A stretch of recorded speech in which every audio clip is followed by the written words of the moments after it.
Hi,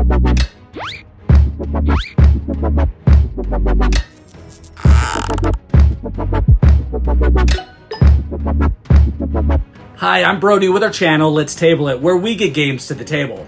You're probably wondering about this game right here. You probably heard about it, Dealers in Hope. It's published by Ape Games. Ape Games has brought us Pampero, a heavy Euro game, Chaos Cove, a Martin Wallace design, and Ideon deck builder, 1v1 fighting games. Dealers in Hope is a deck builder game with conflict. Players take control of asymmetric factions to fight for the control and for the future of Europe. Each player will want different cards to have in their decks as each faction scores differently at the end of the game. Let's get into most likely what you came for, the specifics of how to play Dealers in Hope. This is the game setup. These are all the cards that you can gain, which include the recruits, the veterans, the tutors, and different masses cards. These cards are mostly similar to each other and give you something basic without added actions when you really need to strengthen up your attack, your defense, or your support. These other cards are unique, and you will need to train the level 1 cards prior to training the level 2 cards, and then you can even gain a master level of each type shown. Each player starts with their own starting deck of 14 cards unique to their faction, and then depending on their goals, can decide which other cards they might want or might be worth adding to their deck. The cost for each cards are shown on the top right with the support symbol. There are 3 listed resources you can gain from a card. The chevron is the attack, the shield for defense, and the plus symbol for support to gain new cards. Some cards have an effect listed on the bottom, and then lastly, there is a number shown on the bottom right of how many of those exact cards are in the game. This game plays up to 5 players, and each player will take a color of components that consists of 25 base rings, an action selection and scoring cubes, and 1 leader cube. Lastly, check out the map board where you will be trying to take over territories. Some players will focus on that more than others. Others might focus on the card stuff. It will greatly depend on which faction you are playing as. The action selection board starts on the early era side, and it has a number of areas to place your cubes to take those actions. Actions consist of Assault, which is attacking and potentially gaining territories, Reorganize, which is getting cards or reorganizing cards, and then Training, which is all about gaining even more cards. Players will start the game by drafting factions and starting cities. All choices are laid out for everyone to see, and the player to the right of the first player will choose either a start city or a faction leader. And this continues counterclockwise so that the first player in the game is the last to choose. And then going around the table again, each player chooses whatever they did not choose the first time from the options left over. Alright, again, so the objective is to gain points from acquiring territories and achieving other faction conditions that you have. The game is played over 2 eras, the first played on the early side of the action board, and the second is on the late era side. In the game, a year is referred to as 1 round of play, with each player taking turns in a clockwise order until all players have passed. This usually means players have ran out of cards. Winter actions are then performed, triggering some scoring conditions, and then the first player is changed to the next player to the last starting players left, and an era ends when all players have become the first starting player at least once. And then the era board is flipped over to the second era, and it's played through as well, with each player beginning each round once. On your turn, you will always refill your hand size to 4 cards normally, although some factions might have other abilities to change that. Then you can either take actions or pass. If you pass, you can play when it comes back to your turn unless a string of all players pass in a row. Then the year ends. If you choose to perform actions, you will make sure all counters are discarded from in front of you from previous turns. Your actions to choose from include using one of your cubes to take an action on the action board. Again, the Assault action to acquire territories, Training to get new cards, and Reorganizing to modify your deck or to save resources. When taking these actions, you can use your cards for the needed resources or for their abilities. You can use the cards from your hand and or cards from the ready area. After your turn, you can discard cards you don't want to keep in your hand and then refill your hand size back up. So you will need to pay attention to the action board, as some actions might fill up and be no longer available for you when it's your turn. Players will be using their small action cubes to use for actions, and if a space is filled up, a small cube cannot be placed on top of that action. The large bottom action spaces holds an unlimited number of action cubes. Each player also has a leader action cube that can be used to select any action, even if another player has one of their cubes on that action space already. Lastly, whoever is first player will have the first player marker, and this is considered to also be used like a small cube. So the start player will actually have one action marker more than all the other players. With whatever action you choose with your cubes, you can use your cards to help support your chosen action. Cards can be played in any order that you would like. For example, playing some for resources and then using one for an ability, and then playing more cards for abilities or resources. When playing a card, you will place it down on your action board or right in front of you. Choose one of its strengths to use, either attack, defense, or support. You don't get all of them. You choose one that you want to use, and then you will take that number of strength markers to add to your player area. Then you can carry out the listed ability, if any. Now, there are 2 leader cards in the deck for each player, and these cards will match your faction board and its color and its art. These cards are used by placing them in your ready area instead of in your play area. When this is done, you are not playing the card. None of its strengths are gained, nor any of its abilities are activated. Instead, you are saving it for the future. At any time, you can then move those cards from your ready area to your play area, and doing this is just like playing the card from your hand. The benefit of placing it in your ready area is so you have access to more cards when it's time to do something. Location cards will be placed in your ready area, and you can use them to gain the strengths listed, and you can optionally use its ability as well. After use, it will be returned to the bottom of its deck. You will gain location cards after successful attacks or by performing the Reorganize action. Let me start with the Reorganize action here, which can give you extra resources, remove unwanted cards from your deck, give you earlier access to cards, and let you ready cards later or give you, some points. When performing this action, you will first perform the top action followed by the chosen action where you place your cube. In the early era, this action is you may dismiss up to 2 cards before carrying out the chosen action. Dismiss means remove cards from your deck, and this action says up to 2, so it can be 0, 1, or 2 cards. After doing that, going down the action board in order, you can gain the top 2 Spoils of War 2 cards and place them in your ready area. This gives you 2 shields and possible extra actions. Dismiss 2 cards. You will remove 2 cards from your hand or discard pile to the bottom of its deck. Dismissed faction cards are removed and placed in the game box. For this action, it's different than the above action. This one is dismiss exactly 2 cards, although you can choose to dismiss fewer, and if you do, you lose 1 point for each card not dismissed. Shuffle your discard pile into your draw pile, just like that, just what it says. Put 2 cards in your ready area. This moves more cards from your hand to the ready area to have more cards available when needed. You should know that leader cards can always be placed without taking this action. The late era then changes some of these actions up, but adds the possibility to score 1 victory point as well. Next is the train action. The first one is to train 2 cards and then add 2 support to your player area. Next one is train 3 or 4 cards. And this bottom one is to train 1 card. And the one that I skipped is a little bit different from the others, which I skipped and I'll explain later. Players will need to train level 1 cards prior to training level 2 cards. The cost is shown on the top right, and you will spend the number of support tokens listed. If you need more, you can play some more cards to gain what you need. You will take your chosen card and add it to your discard pile. Players can have multiple copies of any of the cards in their deck.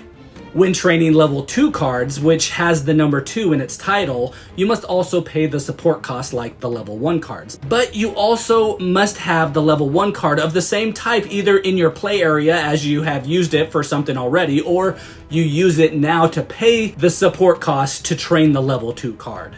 After level 2 cards, you can train masters. Masters are these big cards here. To do this, it's similar to training level 2 cards. You need a level 2 card of the matching card in your player area or use it to help pay for the support cost. You will need to spend the recruitment cost listed on the bottom of that board, and you'll place one of your control markers on the master card in the main area, showing everyone that you have achieved it. You will then turn over the master player copy and place it face up near your player area. Multiple players can achieve the same master, but there is no reason for one player to train multiple of the same master. For these actions, if you train fewer than the shown number, you lose 1 victory point for each fewer card that you train. This different action, train 1 card using the discard pile for the prerequisite, means that you can train a level 2 card or a master card as long as the appropriate prerequisite is in your discard pile. So level 1 in the discard pile, and then you can train the level 2, or the level 2 in the discard pile, then you can use the action and train a master of the same type. You will then pay the support cost as normal as well. On the late era side, a new action appears. Dismiss a card to gain the next card. This action allows you to train a level 1 or a master as long as the appropriate prerequisite is in your hand or discard pile. Gain the card and then dismiss the prerequisite by returning it to the bottom of its deck in the supply. You do not pay the support cost for the gained card. The third and last action group is the assault action, and this is used to acquire new territories, and these attacks are carried out across lands or seas. There are some different scenarios that can happen when attacking depending on where and how you do it. So let me explain kind of a good group of these. So the overland assault in uncontrolled territory. Territories are adjacent if they share a white border or if there is a white arrow that connects them. The battle arrows are used to indicate where the assault is happening. The territory has a defense equal to the shield value, which is the native defense, plus the circle, which represents the interior difficulty. You need to pay attack strength equal to or exceeding this defense value to win the battle. When successful, place a control marker of any type with your base color on the map, and take the location card appropriate for its location. If it has a shield value or native defense of 2 or 3, you will take a reward of Spoils of War 2 or 3 card matching the native defense. If the native defense is a 5, you gain the start city card with the name of that city on it. With the native defense 6 regions, you are rewarded with a prize city card. These cards are placed in your ready area. Spoils of War cards are placed directly to your ready area and can be spent immediately. Capital City and Prize City cards remain in the ready area as long as you control those territories and provide ongoing benefits for you for having them. Next, an Oversea Assault on an uncontrolled territory. This is just pretty much land over land assault, except you will choose a coastal territory that can be traced over water to another territory you want to control. Battle arrows are placed on each coast to indicate where the assault is coming from and going to. Now, when going over the sea, its difficulty goes up as you add the defending territory's native defense plus their difficulty, again, the shield and the circle numbers, plus each sea region connecting to where you're attacking from to the territory that is getting attacked. The next type, an assault on a controlled territory. Players cannot attack cities with a capital marker on it. These are the 5 starting cities selected at the beginning of the game. All other players' control territories are open for attack. When attacking a territory held by another player, that player gets an opportunity to defend it. The defender gets to use their interior defense, the value showed on their shield. Then they can add defense from their location cards in their ready area and any defense tokens remaining from any assault actions previously taken or from defense markers placed in their player area from previous attacks the same round. Now, the defender does not claim the native defense, which is the number in the dark circle. Again, defense does not get the value in the circle for their territory. Then the attacker and the defender take turns playing cards. The attacker starts playing any number of cards they'd like to gain strength markers and carrying out card effects. They can spend as many cards as they would like and spend any number of cards from their ready area as well.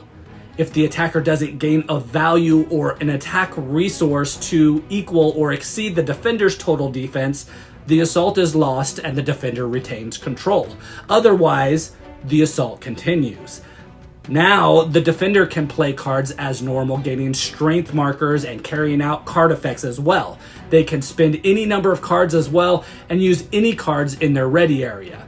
If the defender does not gain sufficient defense to equal or exceed the attacker's attack total, then the defender loses that battle and the attacker immediately gains 2 points and takes control of that territory. The defender does not draw cards to refill their hand until the beginning of their next turn. The attacker then gets one last opportunity to win the battle, and the attacker plays as before. If they muster an attack that equals or exceeds the defender's total defense, the attacker wins. Otherwise, the defender wins. If the attacker wins, the defender's control marker is removed and replaced with one belonging to the attacker. The attacker also takes the appropriate reward of a Spoils of War 2 or 3 card, a Start City card from the defender, or a Prize City card from the defender. These location cards are placed face up in the ready area. After you have decided to be done with your turn, you will move any used Spoil of Wars in your play area to the bottom of their stacks. Then move any other cards in your play space to the discard pile. Players can then discard any cards from their hand that they want and draw back to their hand size. And now listen to this next part, as it's different than most deck builders. If your draw pile becomes depleted, you will have to finish the game year with fewer cards. Your discard pile does not replenish until winter, which happens when all players pass in succession. For winter, all players have scoring abilities that trigger shown on each faction's player board. Players can discard any remaining cards in their hands to their discard pile, shuffle their discard pile, and place them under their draw pile. If there are cards still in the draw pile, they're placed on top of the just shuffled cards. And then players will refill their hand to their hand limit. The start player marker is given to the player to the left. If this is the player who began the game, then the early era has ended. The action board is flipped over to the late era side. If this board was already flipped over, then that's the end of the game. So each player will be start player twice, and afterwards scoring is performed. Now, this game can be played many different ways, and you should focus on your faction leader to see what advantages you have over the other players and play to that strength. Just because another player is doing better on the map or gaining more new cards doesn't necessarily mean that you also need to do that to do well in the game. But let's go over some of these faction leaders. This leader makes it easier to get certain cards in your deck out of it. You will want to focus on gaining cards and controlling territories adjacent to your capital. This leader makes it easier to fight neutral territories. You want to focus on getting level 2 cards and training masters as well, and planning on using all your cards each round. This leader gives you some flexibility on gaining something that you might need. You will want to focus on gaining prize cities and keeping them. This leader gives you an increased hand size. You will want to conquer neutral territories, train masters, and control all territories adjacent to your capital. This last leader makes it easier to thin your deck with less great cards. You will want to focus on training level 1 cards and controlling all territories adjacent to your capital. You now know the factions a little bit and the game a little bit. If you're watching this to see, if this game is a game you would like, I hope this helped wrap your brain around how it works. I have to admit, it was hard to figure out this game by just reading the rule book, so actually seeing it out on the table should help you. If you're watching this video at a later time because you are prepping to get the game to the table, I also hope that this video helped. Again, this is Brody with Let's Table It, where we get games to the table. Please like and subscribe to our channel. We are new and working hard to bring to you videos like this one so that you know if these games are ones that you want to get to your own table.